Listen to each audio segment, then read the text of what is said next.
ফৌজদারি কার্যবিধি 1898 এর ধারা 68। ধারা 68-র 1 ধারা 68-র 1-এ সমনের ফর্ম সম্পর্কে বলা হয়েছে যে ধারা 68-র 1 সমনের ফর্ম কোনো আদালত কর্তৃক এই কার্যবিধির অধীনে প্রণীত প্রত্যেকটি সমন লিখিতভাবে হতে হবে এবং প্রত্যেকটি সমনের 2টি কপি হতে হবে এবং সেই সমনে আদালতের প্রিজাইডিং অফিসার অথবা সুপ্রিম কোর্ট দ্বারা সময়ে সময়ে প্রণীত অথবা নির্ধারিত যে অফিসার সেই অফিসার কর্তৃক সিলমোহরকৃত এবং স্বাক্ষরিত হতে হবে।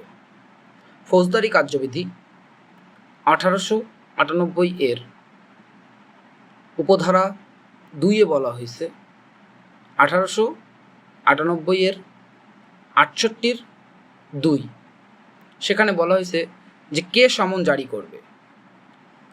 কোনো পুলিশ অফিসার কর্তৃক অথবা এই বিধি অনুযায়ী আদালতের কোনো অফিসার অথবা